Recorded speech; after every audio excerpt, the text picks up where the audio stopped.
Namun tetap ku pegang janjimu,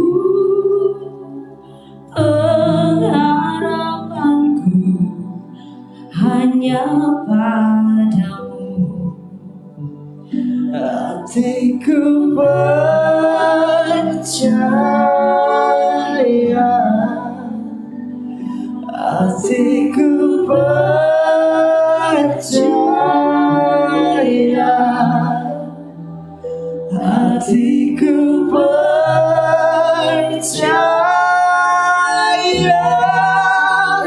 selalu ku percaya.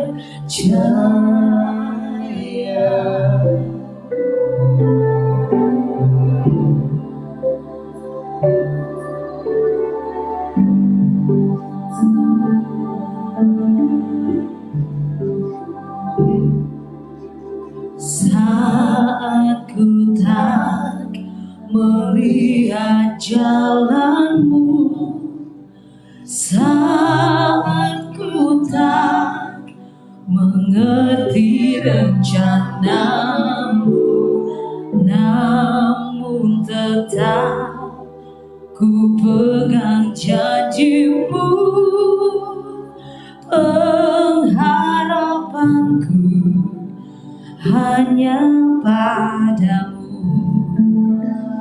Hatiku percaya,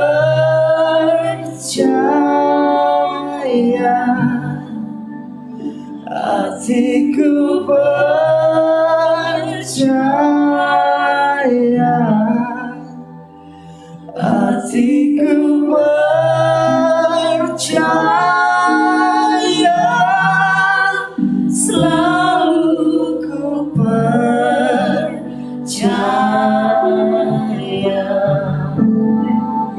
Hatiku percaya,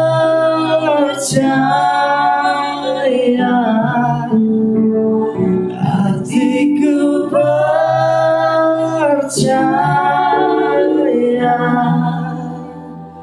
hatiku percaya, selalu ku percaya. Hatiku percaya, selalu ku percaya. Hatiku percaya, hatiku percaya,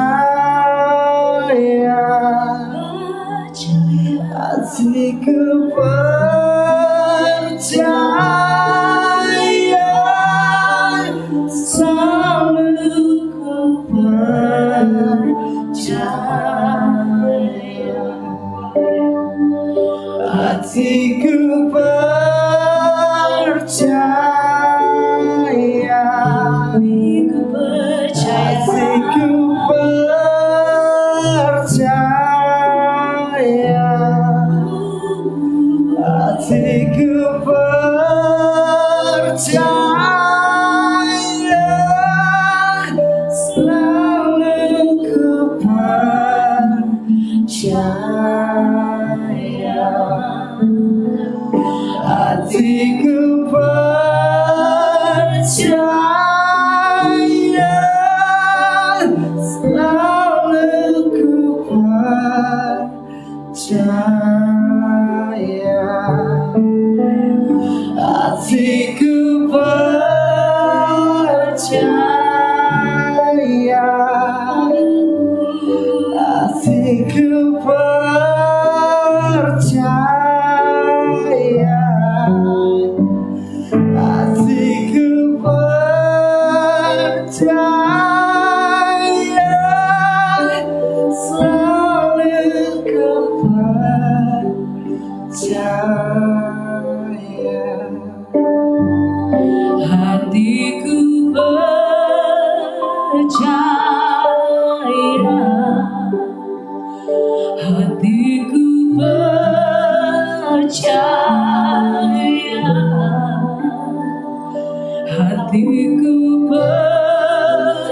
percaya,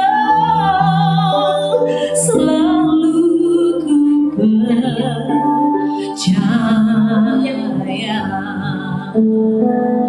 hatiku percaya,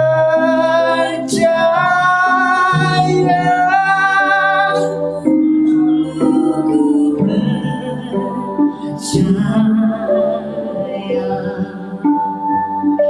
hatiku percaya, selalu ku percaya, hatiku percaya, selalu ku percaya,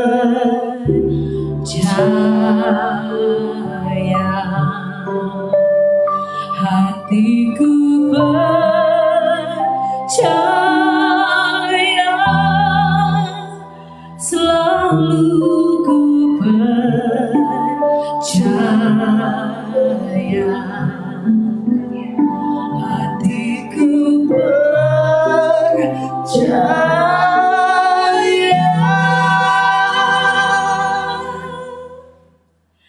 selalu ku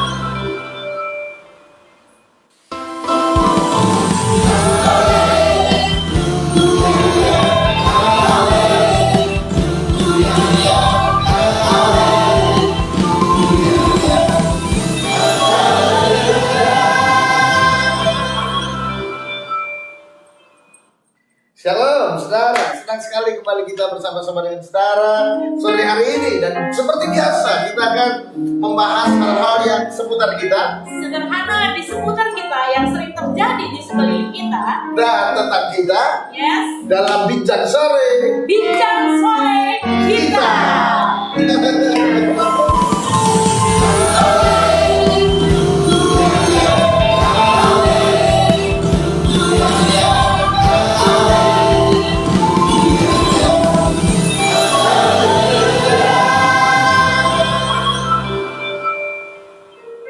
Dan sore hari ini kita sama-sama akan membahas sebuah topik yang semestinya saya kurang menguasai topik ini. Saya harus jujur di hadapan saudara, saya tidak menguasai topik ini sebab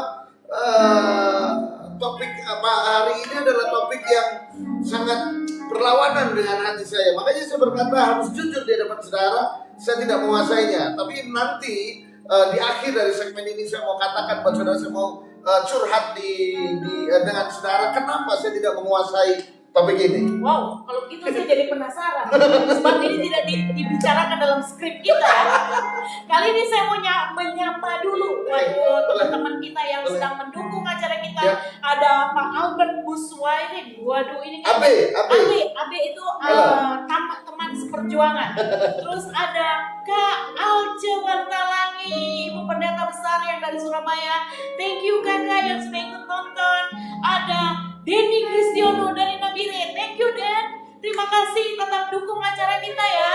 Nah, hari ini kita akan membicarakan tentang judulnya ini gak enak Pak Bayu. Jalan buntu. Tadi kan kita udah dengar waktu worship leader dan singers tadi sedang menyanyikan lagu Saat Ku Tak Melihat Jalanmu. Waduh. Pernahkah dalam hidup kita menghadapi yang namanya jalan buntu? Ini dia. Kayaknya ini kita mau mulai dengan pertanyaan dulu. Pernahkah dalam hidup saya, dalam hidup saudara mengalami yang namanya jalan buntu? Dan pertanyaan itu saya tanyakan buat rekan saya. Pernahkah Pastor Bayu menghadapi jalan buntu? Menghadapi jalan buntu, menghadapi jalan yang tidak ada jalan keluarnya hampir setiap saat. Cuma bagi saya adalah jalan buntu ini bukan sebuah ending. Yes. Jalan buntu ini adalah sesuatu justru yang harus kita lewati. Saya berkata buat saudara bahwa Alkitab ini penuh dengan jalan buntu. Ya. Saudara baca Alkitab itu penuh dengan jalan buntu. Ya. Bangsa Israel keluar dari Mesir, jalan buntu laut Teberau. Ya. Ya kan? Musa lahir, jalan buntu, semua bayi dibunuh. Kemudian apa lagi? Di padang gurun, nggak ada apa-apa, kekeringan, jalan buntu lagi. Hei, Alkitab penuh dengan jalan buntu. Yes. Tetapi saya berkata buat saudara bahwa jalan buntu itu adalah bagian hidup yang memang harus saudara lewati. Harus kita lewati, Harus dan kita itu lewati. bukan segala-galanya. Ya. Jadi dengan kata lain, saya paling tidak suka kalau ada anak muda yang langsung putus asa, kecewa ketika berhadapan diputusin pacar. Dia langsung nyanyi lagunya Afgan. Apa itu? Aku terjatuh dan tak bisa bangkit lagi. Aku tenggelam dalam lautan apa Bayu? Luka dalam. Terus aku tersesat dan tak tahu arah jalan pulang. Aku tanpamu butiran debu. Dapatkan CD dan kasetnya di toko-toko pada bengkel-bengkel terdekat di kota Anda. Saya paling pasti untuk ada anak muda, anak Tuhan, pelayan Tuhan menyanyi lagu itu. Kenapa? Firman Tuhan bilang, sayang, kita bukan butiran debu. Kita diciptakan sungguh amat mulia. Amin, Pak Bayu. Amin. Dan memang kalau saya tadi berkata, jadi akhirnya saya membuka rahasia di awal dari segmen ini. Kenapa saya tidak menguasai?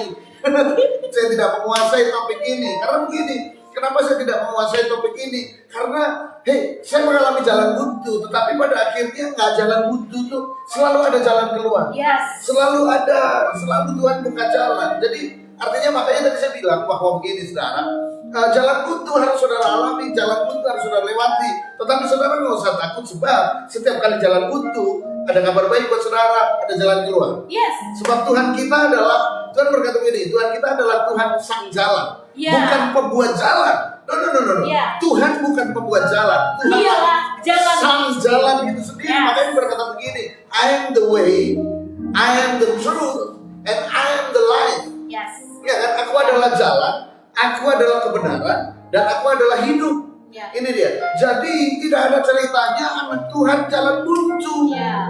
Ya. Jadi dalam pembahasan kita sore hari ini, Alkitab yang kita pegang dan kita baca dan kita sering kali renungkan itu sangat jujur.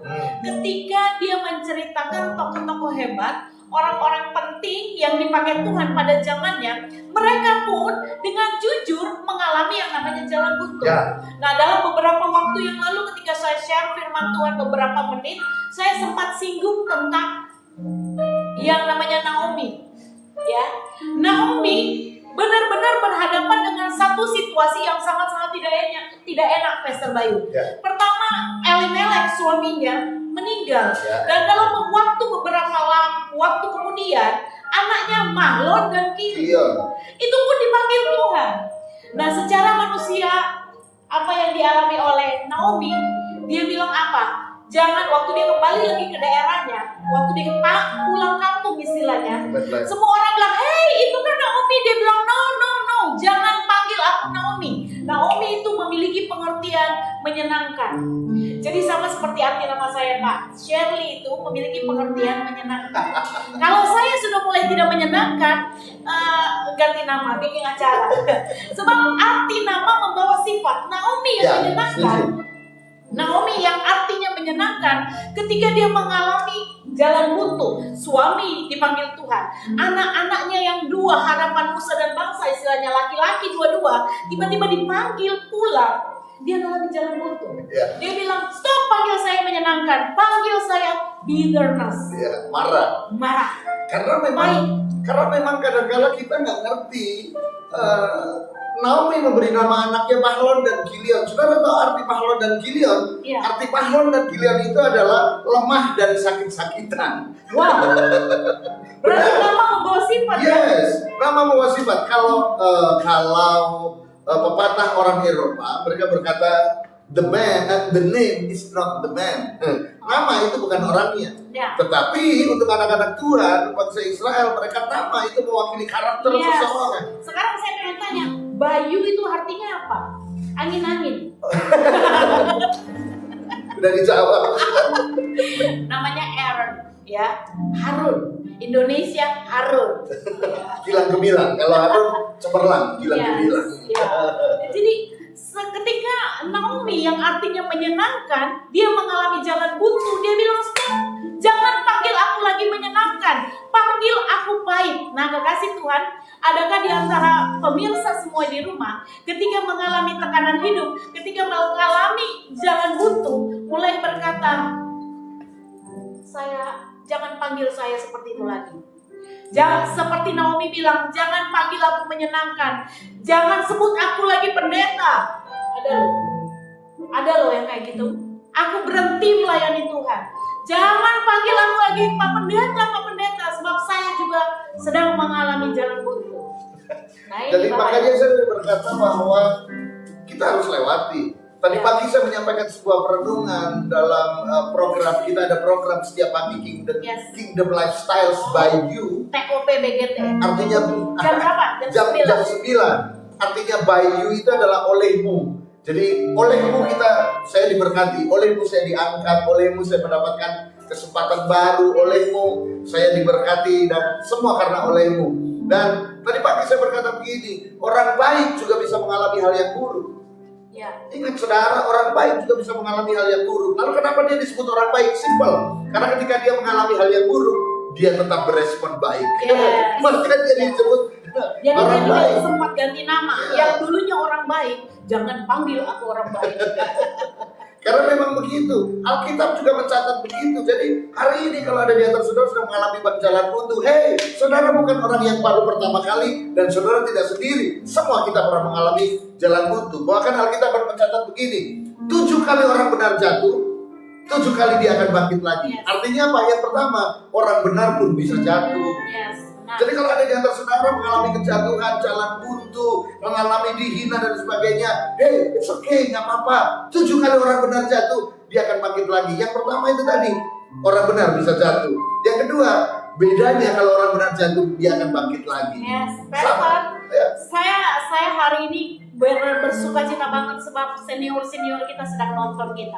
Ada Pak Slamet Riyadi, Wah, ada hormat. Pastor Stephen Son si Stephen Tinja. Son. Sorry, saya ganti nama. Angkatan 25, Ada angkatan 25. angkatan 24 ini Pak Priyo Widodo, Ari Jorsi Walete, Ale kok di mana? Aduh, terima kasih. Jadi grogi ya kita menyampaikan apa. Nah, saudara, jalan buntu pun saya sebagai hamba Tuhan berkali-kali mengalami yang namanya jalan buntu. Tahun 2013, boleh saya cerita Bapak Ibu? Silakan. Tahun 2013, saya sudah mulai mengalami yang namanya jalan buntu karena apa? Kami tinggal di Pulau Dewata ini yang serba mahal. Dan waktu itu kami bukan dipelihara Tuhan, kami dipelihara jemaat. Lo bedakan loh antara dipelihara Tuhan dan dipelihara jemaat. Jadi waktu itu kan saya sudah pernah bilang Pak, persembahan kasih kami udah tahu Pak, 10 koma. 10 koma. Dia cerita sama saya, setiap bulan dia menerima 10 koma. Pak Arsa tahu 10 koma? Tanggal 10 sudah koma guys. Ketika tanggal 10 sudah koma, sementara biaya hidup semakin meningkat, jadi jangan saudara bully saya dan berkata, makanya Bu Pendeta jangan punya anak banyak-banyak, enggak. Saya tidak persalahkan anak saya yang 4, tapi memang keadaan menekan sehingga kami mengalami yang namanya jalan buntu. Kontrakan tiap tahun naik Pak Bayu. Dan tahun 2013 saya mengambil keputusan jalan buntu, saya udah mau menyerah. Tidak mau di Bali lagi. Ini lagu ini benar-benar menginspirasi. Udah gak lihat apa-apa. Mau lihat ke sebelah tukang kontrakan deh, yang punya rumah itu tinggal bilang, Bu, kapan bisa bayar Bu? Gitu ya. Nah, saudara perlu lihat. Ibu pendeta dan bapak pendeta itu kelihatan selalu banyak uang karena kita tiap hari Minggu ke gereja pakai jas dan pakai dasi, kelihatan banyak uang ya. Tapi ternyata itu jalan buntu buat kami. Tahu gak Pastor Bayu apa yang Tuhan kerjakan? Saya nyanyi gini saudara, saking galaunya lagunya gini. Di saat ku tak berapa? Tak berdaya. Saya bilang di saat ku tak berdaya. Tak berdana. Kuasamu yang sempurna. Di situ saya kumpulin anak-anak saya. Saya bilang, ayo kita berdoa. Anak-anak saya yang paling kecil itu TK. Dan kita berdoa bertalu-talu. Tuhan Yesus, semua di Jamaah Roh Kudus pada nangis Pak Bayu. Pada nangis, aduh Tuhan, kami ini sudah mau diusir. Kontrakan kami harus selesai. Ini pada nangis. Nah, mereka berdoa dan luar biasa. Waktu itu mereka di Jamaah Roh Kudus, 2 dari anak saya terima baptisan Roh Kudus saat itu juga. Semua menangis. Yang terakhir nangis dong yang kecil. Selesai doa saya tanya, nak, kamu juga di Jamaah Roh Kudus yang TK? Kamu juga di Jamaah Roh Kudus yang enggak? Kenapa kamu nangis? Mami doa terlalu lama. Tapi tahu nggak saudara, itu benar-benar jalan buntu buat saya. Saya sudah mulai berpikir mau kirim anak-anak untuk pulang kampung. Tapi ternyata pertolongan juga Tuhan datang buat saya. Amin. Luar biasa. Saya percaya bahwa jalan buntu bisa dihadapi semua orang. Saudara boleh melayani sekian apapun, saudara boleh doa puasa, saudara menjadi orang yang kudus sehebat apapun kekudusan saudara, tetapi itu tidak akan meloloskan saudara dari jalan buntu. Sebab jalan buntu itu akan mengajarkan sesuatu dalam diri saudara. Tahukah saudara, seringkali kesulitan jalan buntu itu mengeluarkan yang terbaik dalam diri kita. Wow, yes, Ini dia. Itu mengeluarkan yang terbaik. Potensi-potensi yang terbaik itu harus dikeluarkan dengan melalui hal-hal yang seperti itu. Dan kayaknya Tuhan memang mengizinkan saudara penonton di rumah. Perhatikan betul, saya tertarik dengan apa yang Pak Bayu sampaikan tadi. Ternyata kadang-kadang Tuhan mengizinkan kita dipepet sedemikian rupa sehingga kita maju kena, mundur kena, sampai seluruh potensi hidup kita dimunculkan. Ya, betul. Dan Tuhan ingin mengajarkan sesuatu, tetapi juga ada kalanya jalan buntu itu diizinkan Tuhan karena kita sendiri. Ya. Yang pertama memang diizinkan Tuhan agar potensi keluar, tapi yang kedua juga karena kita sendiri, mungkin karena kita memiliki kriteria tertentu buat kita. Yes. Kriteria ditolong, ya kan? Kita memiliki sebuah kriteria tertentu. Oh, kalau Tuhan tolong saya nanti caranya begini. Nah, kita yang rekayasa. Itu dia. Kita yang rekayasa pertolongan Tuhan. Itu ya. Seringkali begini, ketika kita mendengar kesaksian nih, oh, kita sering mendengar kesaksian, oh, anak-anak panti asuhan nggak punya makanan, lalu mereka sudah sama sekali nggak ada makanan, tapi mereka tetap harus di meja makan, mereka menghadapi piring-piring yang kosong, lalu mereka berdoa dan tiba-tiba sementara mereka berdoa, pintu asrama diketok, dan ketika kepala asrama keluar di situ ada makanan banyak, nggak tahu siapa yang memberi. Kita sering kan mendengar cerita begitu, the beautiful testimony yang sangat bagus sekali, kesaksian sangat bagus, tapi tidak sebegitu juga terus Tuhan tolong caranya begitu. Tuhan yang kita sembah, Tuhan yang sangat kreatif. Ya. Jadi jangan kita dikte Tuhan cara dia untuk menolong kita. Itu dia. Kayaknya kita mesti berhenti nih Pak Bayu, lagi panas-panasnya. Tapi kita harus berhenti. Silakan Pak Bayu. Dan kita akan kembali lagi pada segmen yang kedua, dan tentu saja kita tetap dalam bincang sore kita.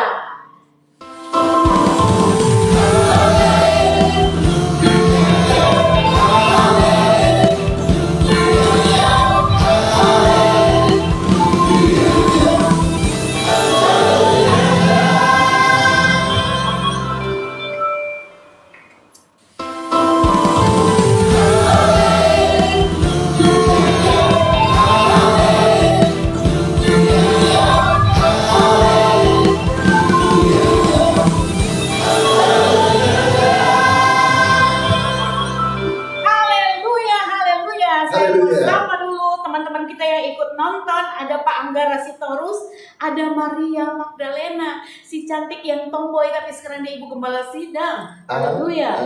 Nah, bagi saudara yang baru bergabung, hari ini kita sedang bicarakan tentang jalan buntu. Nah, saudara, Pak Bayu akan meneruskan yang dia sampaikan tadi. Kadang-kadang jalan buntu itu memang Tuhan sengaja izinkan untuk mengeluarkan, Tuhan sengaja pepet kita sehingga semua potensi kita dikeluarkan. Dan yang kedua, jalan buntu Tuhan izinkan terjadi dalam hidup kita supaya jangan kita plot, ya, jangan kita atur Tuhan bagaimana caranya untuk menolong kita. Kita nggak bisa mendikte Tuhan. Ya, Kita tidak bisa. maksudnya.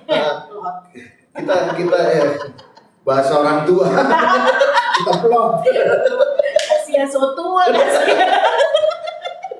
Jadi, saudara, kita nggak bisa mendikte Tuhan. Kita nggak bisa meminta Tuhan menolong dengan cara kita. Nggak bisa, saudara. Saudara harus berserah. Dan seringkali begini, seringkali jalan buntu terjadi karena kita mendikte Tuhan. Ya. Nggak bisa, saudara. Contohnya ada seorang cowok yang dia nggak menikah, saudara. Dia nggak menikah, dia pengen menikah. Dia sudah berdoa, dia sudah bekerja, dia sudah semuanya sudah dipersiapkan, tetapi dia tetap belum menemukan tulang rusuknya, gitu kan? Kenapa? Lalu dia merasa ini jalan buntu dan belum tentu. Dia harus benar-benar karena mungkin kriterianya terlalu tinggi. Ya, 3B sebenarnya syarat untuk cari jodoh 3B, berdoa, berusaha dan bercermin. Itu yang ketiga. Nah, itu dia. Jadi seringkali seperti itu. Jangan mendikte Tuhan. Dan kemudian ada yang ketiga, mungkin Tuhan sudah berusaha menolong. Ya. Tuhan sudah berusaha menolong, tetapi kita nggak peka. Yes. Atau kita nggak peka, atau kita kembali lagi pada poin yang kedua. Kita apa? Kita mendikte Tuhan bahwa pertolongan Tuhan itu harus begini, bukan yang begini. Ya. Kan gitu. Contoh misalnya ini, kalau kontrakan rumah habis, waduh sudah ditagih. Menurut kita pertolongan Tuhan adalah Tuhan memberikan keuangan buat kita untuk bayar kontrakan. Atau Tetapi ini Pak, kebanyakan pola pikir jemaat begini. Kalau kita dalam keadaan situasi kepepet, nah kita langsung pikiran tiung muncul gini, menyelesaikan masalah tanpa masalah.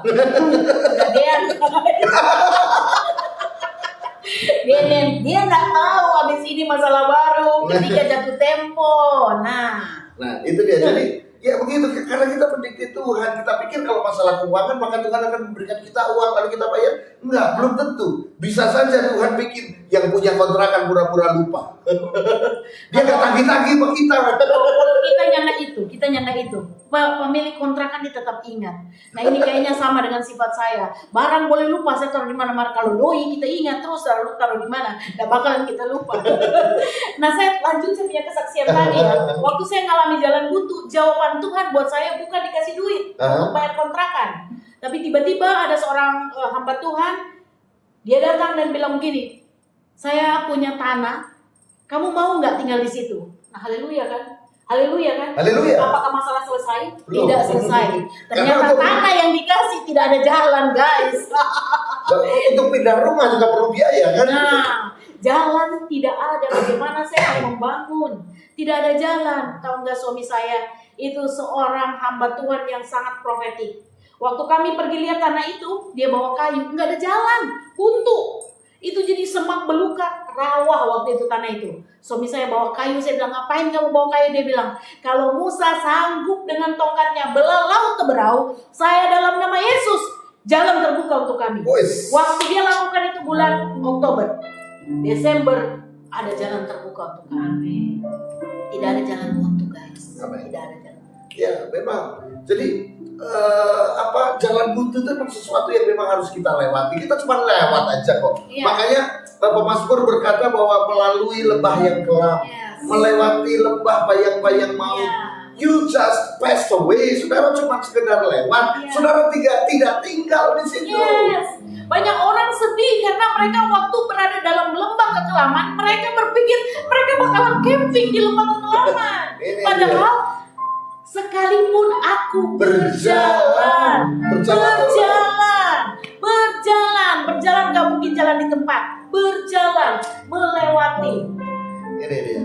Jadi kita harus mengerti. Jadi saudara harus mengerti bahwa ada beberapa poin tadi yang sudah kita bagikan buat saudara, dan kalau ternyata saudara sudah berserah, saudara merasa ada sebuah potensi baru sudah keluar, saudara sudah berserah, saudara sudah tidak mendikte Tuhan, tetapi saudara hari ini tetap menghadapi jalan buntu, ada hal yang harus saudara keluar, ada hal yang tetap saudara lakukan. Saya dan saudara bukan dalam kitab 1 Samuel, 1 Samuel pasal yang ke-27 ayat yang ke-10, 1 Samuel pasal yang ke-27, 1 Samuel pasal yang ke-27 ayat yang 10. Ya, silakan. Saya akan bacakan buat saudara.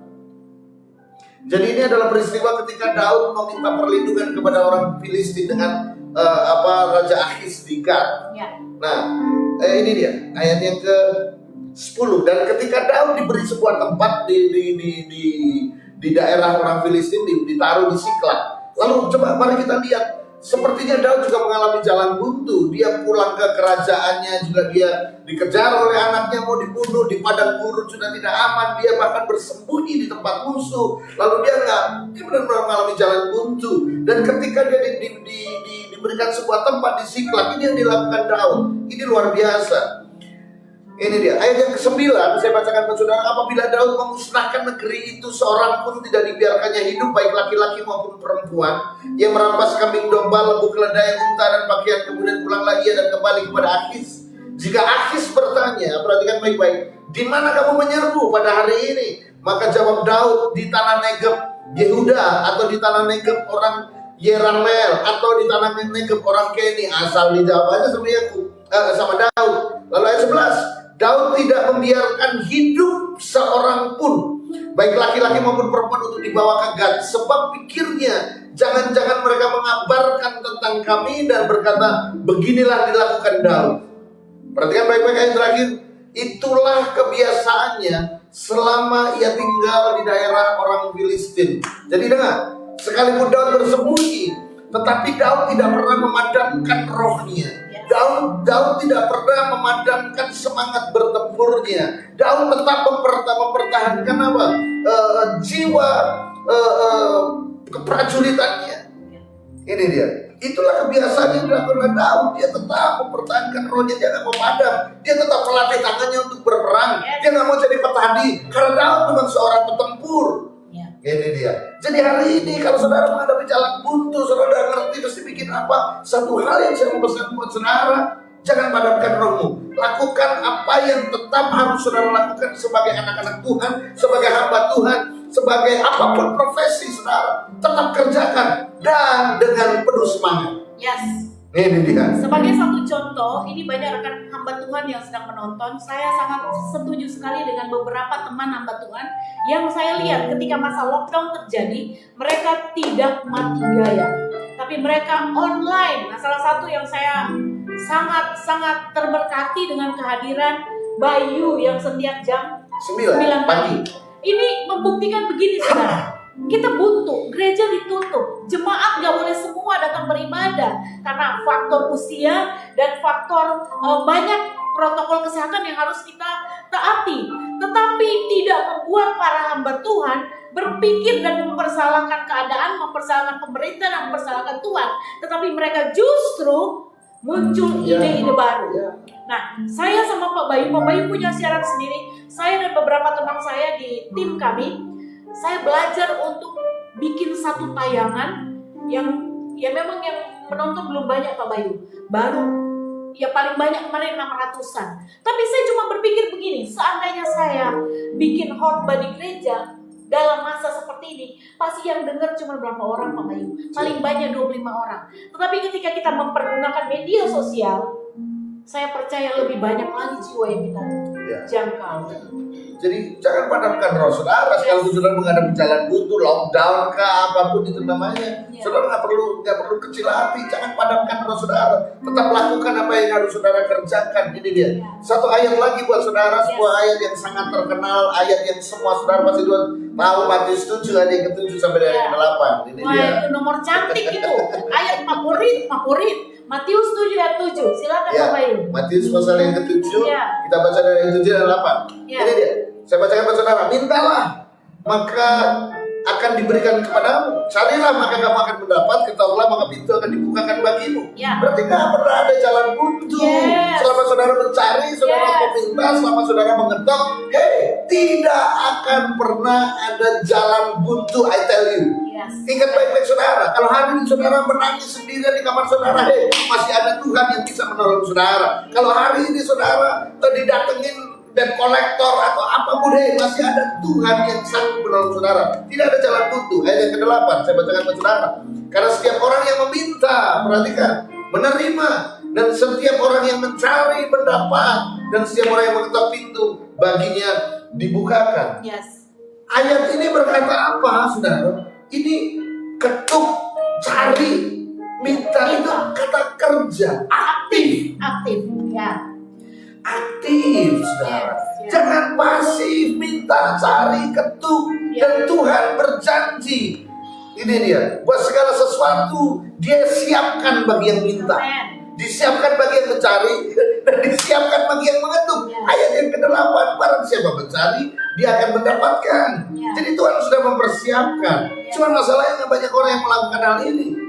Yes. Gak banyak orang yang terus mencari. Dalam bahasa aslinya ini ditulis cari dan terus cari, Ya. ketuk dan terus ketuk, minta dan terus minta. Jadi bukan berarti saudara baru minta 1-2 kali, lalu saudara belum dapat apa-apa, lalu saudara menyerah. Stop Jo, kayaknya Tuhan lagi sibuk nih Mike gitu. Itu Tuhan dia. lagi sibuk dan Pak Bayu, kita berhenti Jo. Jangan begitu.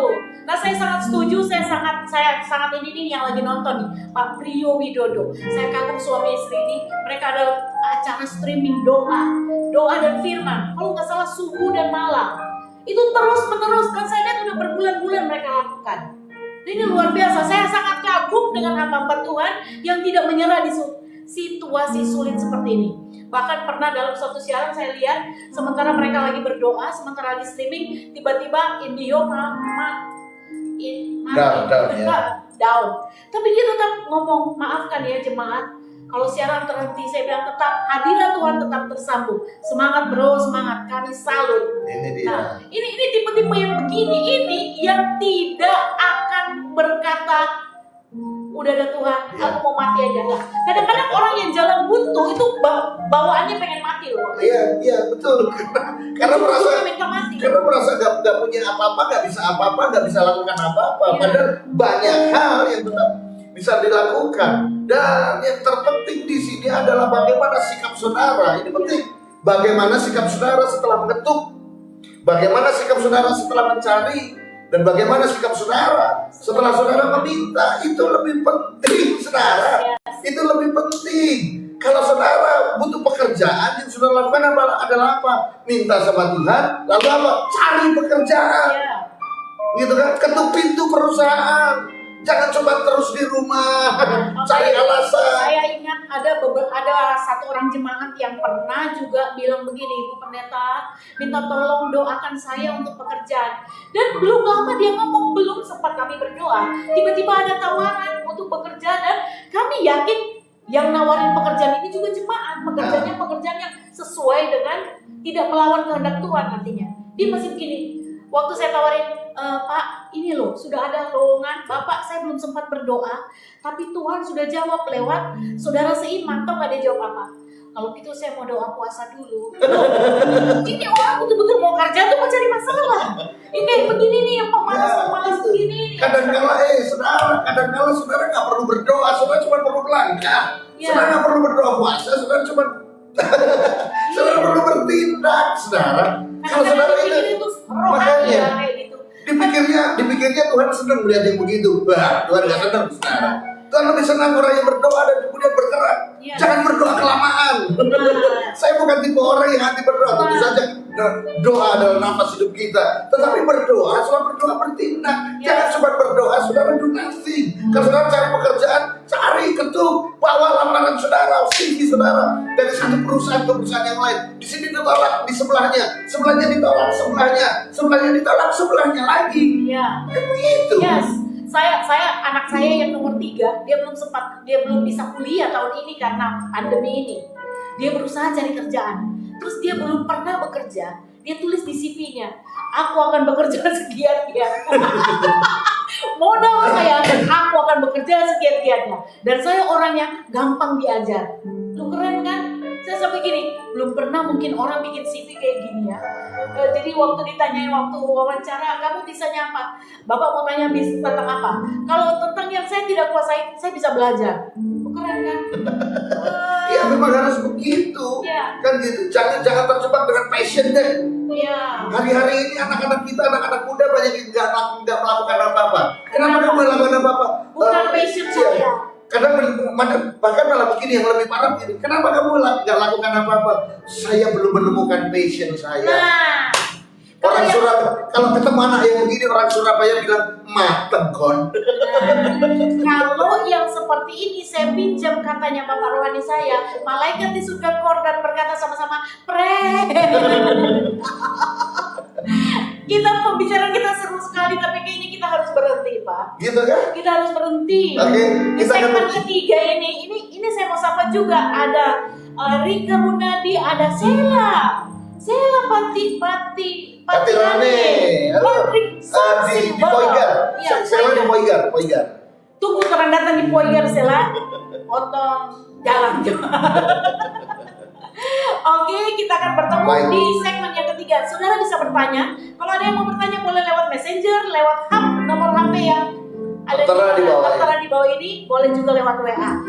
Kita bertemu lagi di segmen selanjutnya. Bincang sore.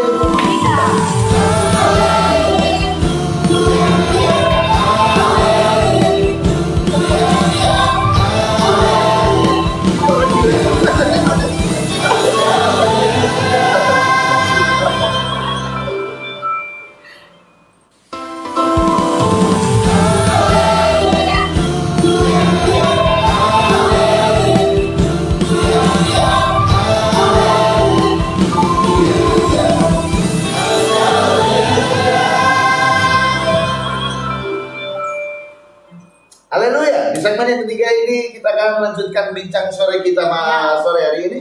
Nah, memang semestinya tidak ada jalan buntu dalam kehidupan kita. Sekalipun saudara bertemu dengan jalan buntu, itu bukan akhir, saudara. Sebab masih ada Tuhan. Jadi kalau saudara jalan buntu itu seperti saudara ada dalam sumur. Maju nggak bisa, mundur nggak bisa, kanan tembok, kiri tembok, kan nggak mungkin saudara masuk ke bumi. Sepertinya jalan buntu, tapi saudara jangan takut, saudara masih bisa melihat ke atas. Masih ada Tuhan di sana. Haleluya. Bicara sumur, saya jadi ingat pengalaman Yusuf. Kalau dia berpikiran jalan buntu adalah segalanya, maka kita tidak akan kenal orang yang dipakai Tuhan yang namanya Yusuf. Karena dia dimasukkan dalam sumur. Itu dia. Iya. Jadi jangan putus asa. Kalau saudara cari pekerjaan, ya cari pekerjaan. Gak usah, ini bukan passion saya. Karena kalau kata passion ini benar-benar menjebak banyak orang. Yes. Kalau saudara memang belum menemukan passion saudara, kerjakan apa saja yang saudara bisa kerjakan. Dan kalau saudara mengaku itu passion saudara, coba mari kita lihat hasilnya. Kalau memang itu saudara mengerjakan dengan passion, pasti ada hasil yang luar biasa buat saudara. Tapi kalau saudara mengaku passion dan nggak ada hasilnya, mungkin saudara perlu mereview ulang passion saudara. Ini dia. Jadi sangat simpel. Saudara perlu kerjaan, saudara cari. Kalau saudara perlu jodoh, dandan yang baik, persiapkan dirimu, cari pekerjaan, rajin mandi, dan yang paling penting tanya sama orangnya. Ya kan, kalau kita udah naksir, tanya dong sama orangnya, jangan dia mau nggak ya, Jadi gini, mau nggak ya. Kalau sekarang namanya bukan tanya, kalau itu Bapak tua banget kalau istilahnya. Nembak Pak. Iya, nembak dong. Iya. Kan gitu. Jangan cuma dalam hati, mau nggak ya, nembak. Iya. Saudara nggak nembak karena apa? Takut ditolak kan? Iya. Yang tadi kan saya sudah bilang 3 tips untuk mencari jodoh tadi ya. Berdoa, berusaha, dan bercermin. Jadi kalau dicermin, saudara lihat wajah saudara dicermin langsung bilang, aku ganteng, aku cantik. Cuma nggak boleh lebih karena bohong itu dosa. Apalagi membohongi diri sendiri. Jadi nembak, tanya. Kalau ditolak ya udahlah. Yang penting kan sudah nanya, saudara tahu, daripada saudara nanya terus dalam hati mau nggak ya. Lebih baik tanya. Kalau ditolak ya udah pindah toko sebelah. Saya cek toko sebelah. Pindah toko sebelah. Saya jadi ingat dulu pengalaman karena yang nonton ini banyak anak Tawangmangu ya. Oh iya. Anak Tawangmangu yang nonton gitu ya. Mudah-mudahan bapak-bapak pendeta ini juga bisa share dan undang yang lain jemaatnya untuk ikut nonton. Jangan takut mereka pindah gereja karena jauh. Kita di Bali. Nah, waktu di Tawangmangu dulu itu ada istilah waktu kita lagi pacaran pakai tanda Pak Bayu. Tandanya gini, kalau hari ini yang dia muncul pakai baju merah, warna merah, berarti itu jawaban Tuhan buat saya. Ya ampun, ternyata hari itu PDIP lagi kampanye di Tawangmangu. Banyak yang muncul merah. Itu dia. Ya, kalau udah ditolak ya udah pindah toko sebelah. Kalau saudara masih mau ngeyel lagi, tanya yang kedua kalinya juga boleh. So, tanya lagi 2 kali biar yakin dong. Cuman saya ragu kalau saudara tanya 2 kali lalu saudara ditolak lagi, saya ragu mental saudara akan down. Kalau saudara pakai prinsip Pak Bayu yang pertama, minta, cari, ketok, itu artinya saudara adalah pribadi yang tidak mudah menyerah. Jadi gas terus sampai dia bilang, ku jawab ya, iya, ku jawab ya. Mungkin begitu Pak Bayu. Iya, memang harus begitu. Kita nggak boleh menyerah. Kenapa kita harus menyerah? Tuhan menyertai kita. Jadi coba terus. Nggak ada jalan buntu. Saya saudara bukan dalam kitab Ibrani pasal yang ke-5 ayat 11 sampai yang ke-14. Ibrani pasal yang ke berapa tadi? Ibrani pasal yang ke-5 ayat yang ke-11. Saya bacakan buat saudara. Tentang hal itu banyak yang harus kami katakan, tetapi yang sukar untuk dijelaskan karena kamu telah lamban dalam hal mendengarkan. Seringkali jalan buntu terjadi karena kita ini lamban mendengar. Sebab sekalipun kamu ditinjau dari sudut waktu, sudah seharusnya menjadi pengajar, kamu masih perlu lagi diajarkan asas-asas pokok dari pernyataan Allah. Seharusnya sudah mengajar, tapi harus kekanak-kanakan, ya kan? Masih harus perlu diajar lagi, dan kamu masih memerlukan susu, bukan makanan keras.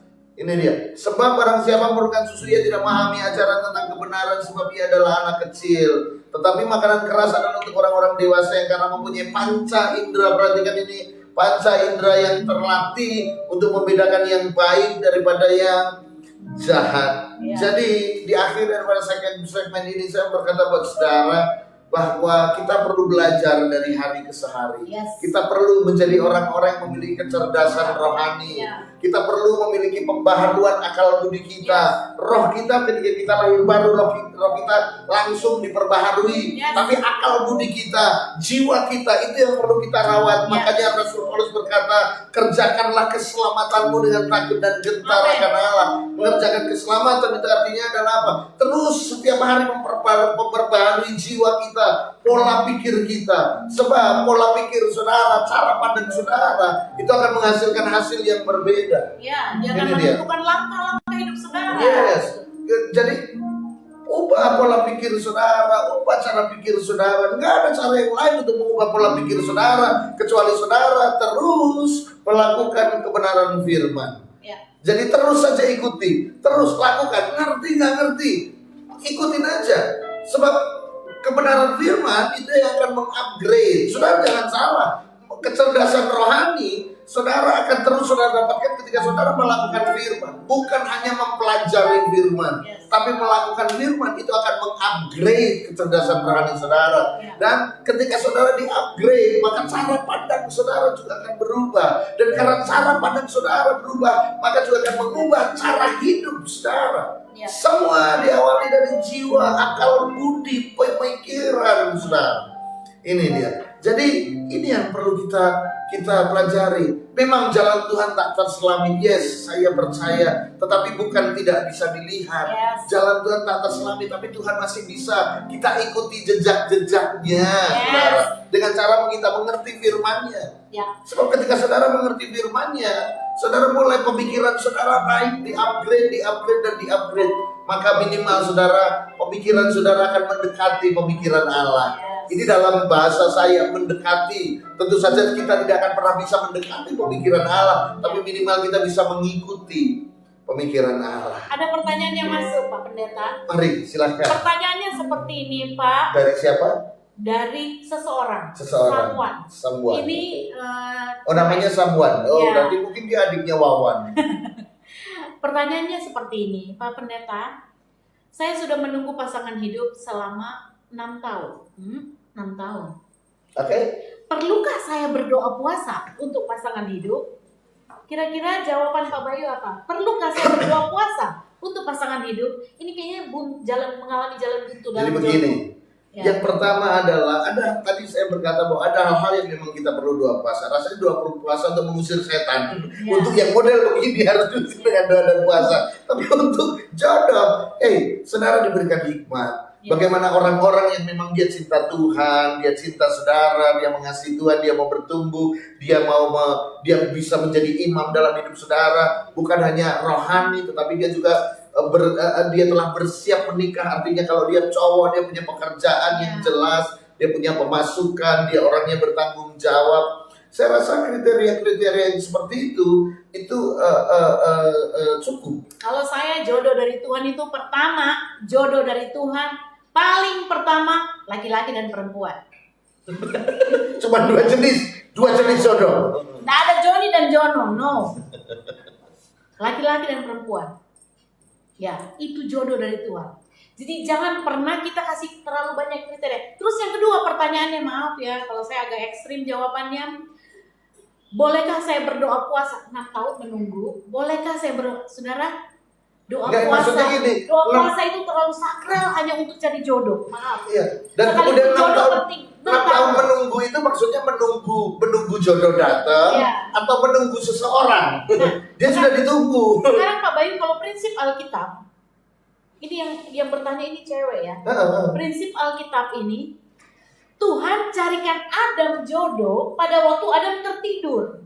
Hawa. Ya, Tuhan carikan Adam penolong yang sepadan pada waktu Adam tertidur. Itu artinya apa? Tertidur artinya dia tidak berhak untuk pilih-pilih. Kalau enggak Tuhan repot loh kalau Adam bangun. Pas datang, siapa dia gode? Ternyata gajah. Iya, siapa dia pese? Siapa dia, kan pasti begitu. Jadi Tuhan, jodoh yang dari Tuhan itu artinya mata kita nggak boleh ikut-ikut. Mata nggak boleh ikut tuh, Mike dengar baik-baik. Jodoh dari Tuhan, mata nggak boleh ikut-ikut. Biarkan Tuhan yang pilihkan buat kita. Jadi dalam arti bahwa biarkan Tuhan yang pilih. Jadi kebanyakan orang yang lambat terima jodoh karena terlalu banyak memilih. Mungkin sudah ada, Tuhan sudah kirim di satu gereja, tapi karena terlalu banyak memilih. Nah itu dia, makanya tadi saya bilang 6 tahun yang ditunggu itu belum ada, atau sudah ada inceran, ya kan, si dia nih kan gitu. Nah kalau sudah ada si dia, sudah ada interaksi kah, sudah ada komunikasi kah, atau sudah ada tapi pacarnya orang. Jadi dia tinggal tunggu di tulisan di truk untuk hujan damu, udah main bahaya gitu. Iya makanya jangan mengimani suami orang atau istri orang. Makanya sekarang kan seringkali ada status malam minggu gak jadi jalan-jalan, dia nggak diizinkan sama pacarnya. Jadi pertanyaannya tadi, kalau untuk jodoh sekali lagi, jodoh itu adalah kalau dia cewek ya, yang bertanya ini cewek, lihatlah teman-teman di sekitar.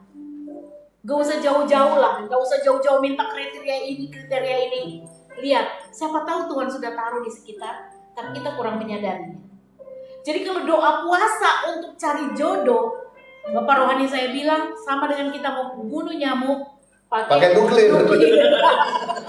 Itu terlalu dahsyat gitu ya. Iya. Dan tapi memang ini menjadi sebuah sudah menjadi sebuah bahan dilema bagi banyak orang memilih jodoh yang tepat dan lain sebagainya. Saya percaya setiap saudara ditaruh Tuhan, ditaruh hati nurani saudara tahu kok itu jodoh atau bukan. Saudara tahu. Saudara tahu. Kalau saudara masih ragu-ragu nanti begini, udahlah jangan melangkah. Tapi kalau saudara sudah, orang Jawa bilang srek kretek, gitu kan. Udah jalan sudah. Jodoh dari Tuhan, laki dan perempuan yang kedua sama-sama cinta Tuhan. Nah, itu dia. Itu yang penting. Kalau sama-sama cinta Tuhan, bukan menjamin bahwa dalam perjalanan rumah tangga gak ada masalah. Ada masalah, tapi tetap kembali lagi kepada Tuhan yang mempertemukan. Jadi ketika menghadapi jalan buntu dalam pernikahan, kita bilang Tuhan, aku percaya karena Tuhan yang mempertemukan kita. Dan pasti betul. Kita akan menemukan jawaban di dalam. Ya, ini dia. Jadi memang kayaknya kita lagi ngomongin buat seseorang yang ada di sini ya tentang jodoh. Langsung begini, ya mami amin, ya Allah amin. Iya, iya. Jadi mungkin seperti itu, karena kalau kita bahas lebih mendetail lagi mengenai jodoh dari Tuhan ini, kita bisa seminar 4 session ini. Ya. Jadi jadi mungkin itu tapi saya rasa memang itulah yang kayaknya kita udah mau masuk di yang terakhir. Ya. Bisakah Pastor Bayu menyimpulkan bahwa jalan buntu itu yang pertama tadi apa, Pak? Jalan buntu terjadi ketika apa tadi Pak Bayu bilang tadi? Jalan buntu itu terjadi karena seringkali kita ini terjadi agar Tuhan memaksa mengeluarkan potensi kita dalam hidup potensi terbaik dalam diri kita. Sehingga itu diizinkan jalan buntu agar kita belajar sesuatu gitu. Kemudian yang kedua adalah jalan buntu adalah kenapa jalan buntu? Karena kita mendikte Tuhan. Ya. Ya, kan? Jadi mungkin ada dosa mungkin ya. Jadi Yesaya 59 ayat 1. Coba Pak Bayu. Yesaya 59 ayat 1. Kapan lagi bisa nyuruh pendeta? Yesaya 59 ayat 1. Sepertinya itu 58 deh. 59. So ganti dong. Karena gini kan, bukan tangan Tuhan yang kurang panjang, bukan telinganya yang kurang tajam, tetapi oleh karena yang menghalangi doa adalah karena dosa. Yesaya 58 ayat 9. Let's see. Kurang ilmu, kalah.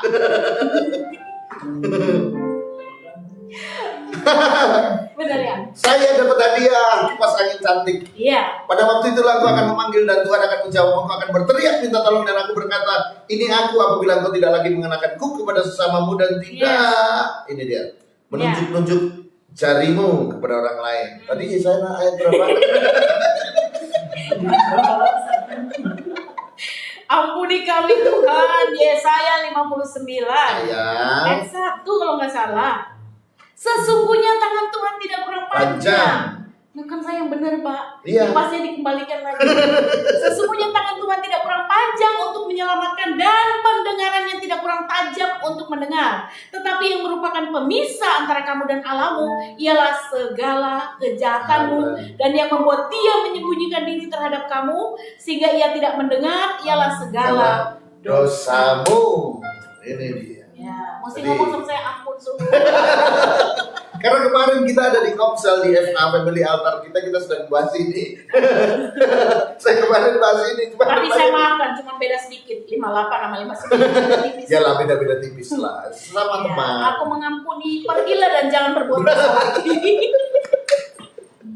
Nah, jadi segala sesuatu yang seperti poin kedua yang Pastor Bayu sampaikan tadi, bahwa ketika kita mengalami jalan buntu, bukan karena tangan Tuhan yang kurang panjang atau pendengarannya yang kurang tajam untuk mendengar seruan doa kita, tetapi ada yang menjadi pemisah yang membuat kita buntu adalah dosa.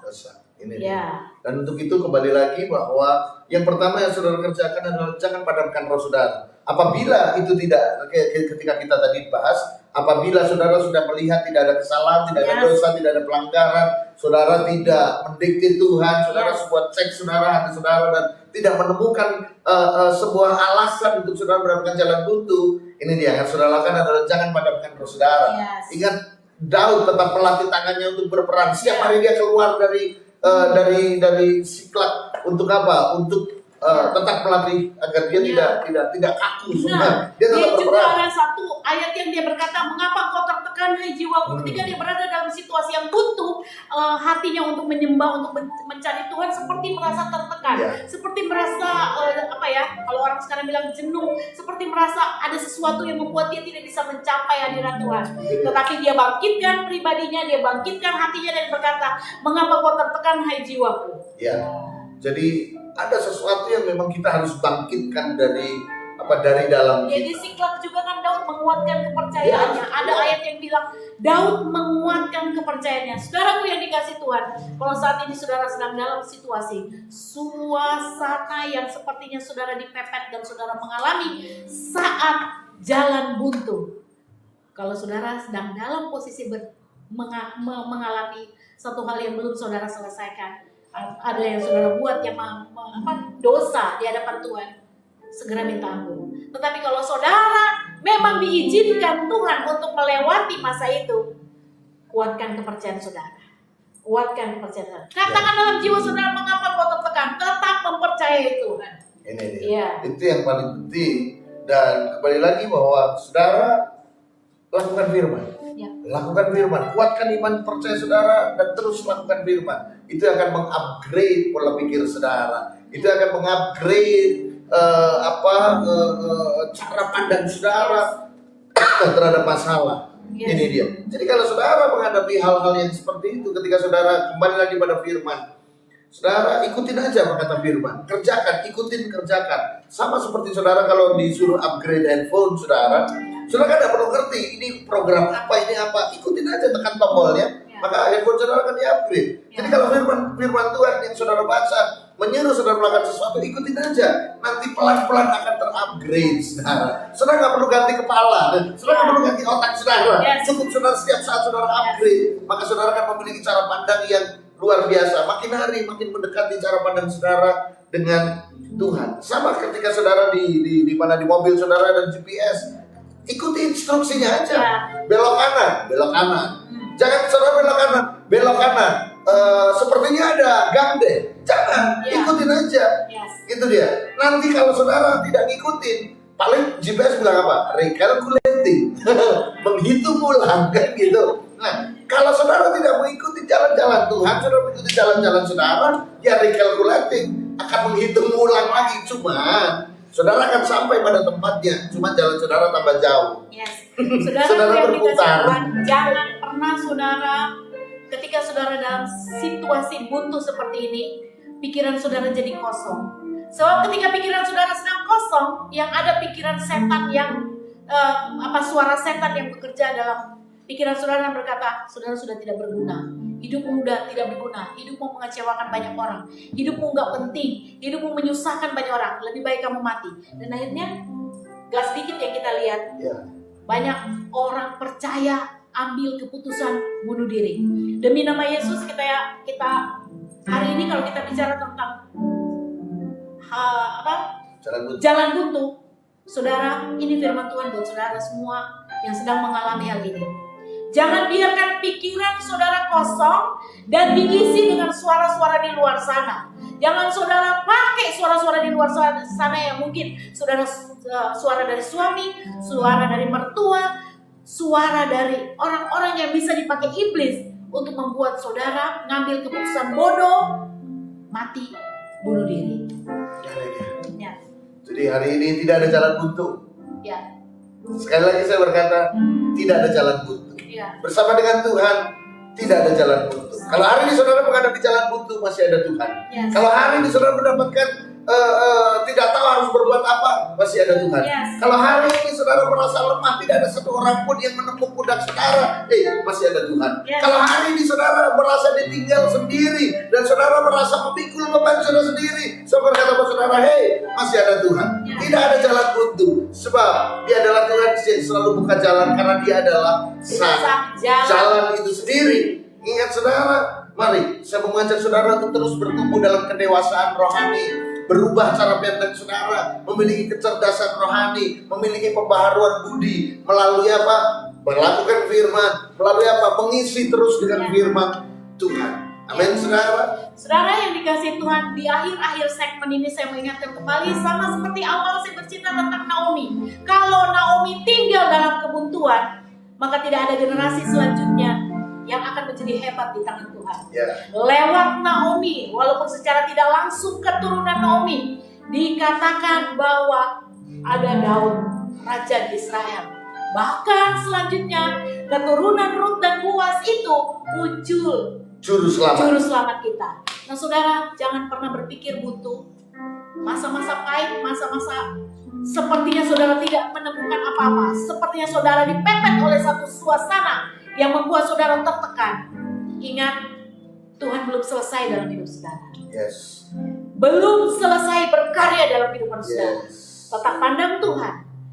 Depan buntu, belakang buntu, pandang ke atas. Amin. Masih ada Tuhan. Jadi jalan buntu bukanlah akhir. Jalan buntu adalah kesempatan Tuhan untuk bekerja dalam hidup saudara. Jalan buntu adalah kesempatan Tuhan buat mujizat dalam hidup saudara. Kalau saudara lihat seluruh Alkitab, semua mujizat di dalam Alkitab diawali dengan jalan buntu. Hari ini Tidak ada jalan buntu buat setiap orang yang percaya dalam nama Yesus. Setiap orang yang percaya dengan nama Tuhan Yesus Kristus. Haleluya. Tidak ada jalan buntu. Amin. Sebab jalan buntu adalah awal terjadinya mujizat. Jalan buntu adalah awal munculnya sebuah potensi baru dalam hidup saudara. Jalan buntu adalah kesempatan Tuhan untuk melakukan sesuatu yang luar biasa dalam hidup saudara. Di akhir Haleluya. firman, Pastor Bayu berdoa buat jemaat, buat pemirsa semua yang ada di rumah. Baik, mari kita berdoa bersama-sama saudara, sebab Tuhan kita adalah Tuhan yang luar biasa. Kami mengucap syukur malam hari ini sebab kami tahu dan kami semakin diteguhkan dan kami semakin dikuatkan bahwa tidak ada jalan buntu di dalam Tuhan.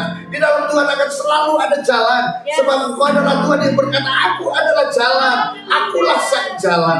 Maka hari ini pun kalau tidak ada jalan bersama dengan Yesus, maka jalan itu akan terbuka buat setiap saudara. Jangan ada yang lemah, jangan ada yang putus asa, jangan ada yang merasa sendiri, jangan ada yang mulai mengundurkan diri dari tempat saudara.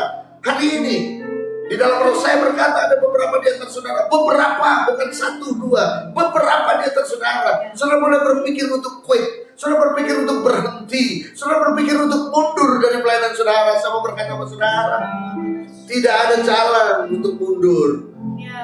Ingat saudara, saudara paling mengerti bahwa baju zirah tentara Israel di belakangnya ada lubang, hanya melindungi depan. Otomatis kalau saudara berbalik mundur, kematian akan mengejar saudara karena tidak ada perlindungan di belakang baju zirah. Hari ini jangan mundur, hari ini jangan mundur. Jalan buntu ini hanya untuk membukakan kesempatan buat Tuhan melakukan mujizat dalam hidup saudara. Di dalam nama Yesus saya mau berkata, kekuatan yang baru tercurah kepada saudara. Kekuatan yang baru, pengharapan yang baru tercurah atas saudara di dalam nama Yesus. Dan mari Tuhan, apa mau berdoa bahwa ini semua bukan karena kebetulan, tetapi karena Aku sendiri yang sudah menaruh tema-tema ini dalam hati kami berdua. Dan ini yang sudah disampaikan, dan mari Tuhan, Kau yang bekerja, Kau yang menuntaskan. Kuasa-Mu tidak dibatasi dengan ruang, jarak, dan waktu. Dimanapun mereka berada saat ini pun, mari Tuhan, jamah dengan kekuatan yang baru, jamah dengan pengharapan yang baru, jamah dengan sukacita yang baru. Di dalam nama Yesus, biar Engkau mendapatkan kekuatan yang baru, semangat dan pengharapan yang baru. Di dalam nama Yesus. Terima kasih Tuhan. Dan biar segala hormat, pujian, kemuliaan kami kembalikan kepada nama di atas segala nama, Tuhan di atas segala Tuhan, Allah di atas segala ilah, Raja di atas segala Raja, Tuhan kami Yesus Kristus namanya. Terima kasih Tuhan. Kami akhiri program acara Bincang Sore ini, dan terus Tuhan taruh di hati kami tema-tema yang seputar kami, tentang kami, dan biar kami mengerti dan semakin mengerti jalan-jalan-Mu. Segala hormat, pujian, kemuliaan hanya untuk Tuhan kami Yesus Kristus. Kami mengucap syukur, kami berdoa kepada Bapa yang baik di dalam nama Yesus, dalam persekutuan bersama dengan Allah Roh Kudus. Haleluya. Yang sudah terima berkat, mari katakan bersama-sama dengan kami, amin. Amin. Jangan lupa saudara, jangan lupa saudara, minggu depan kita ada Bincang Sore kita jam 6 sore hari Kamis di channel yang sama, di channel Facebook yang sama, dan setiap hari ada Kingdom Lifestyles by You. Olehmu aku diberkati, olehmu aku dipakai, olehmu aku diangkat, olehmu aku menerima segala sesuatu yang baik. Setiap hari jam 9 pagi Kingdom Lifestyles by You. Dan Yesus berkati saudara.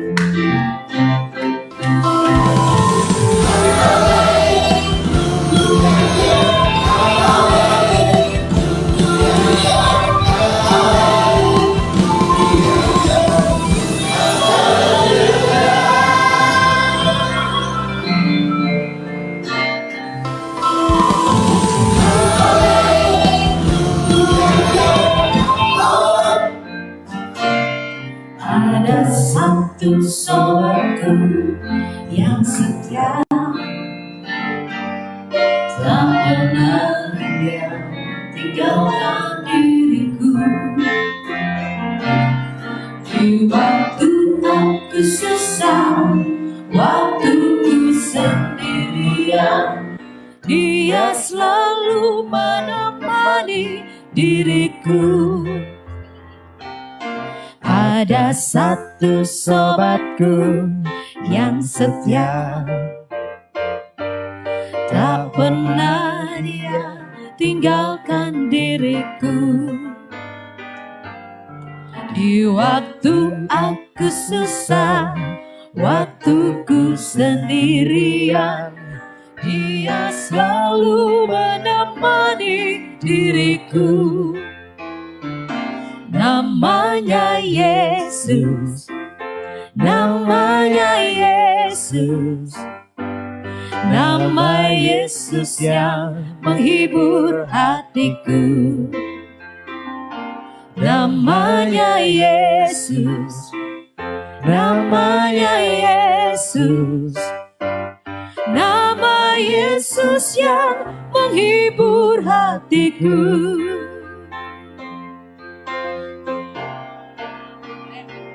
Namanya Yesus, namanya Yesus, nama Yesus yang menghibur hatiku. Namanya Yesus, namanya Yesus, nama Yesus yang menghibur hatiku. Nama Yesus yang menghibur hatiku. Nama Yesus yang menghibur hatiku.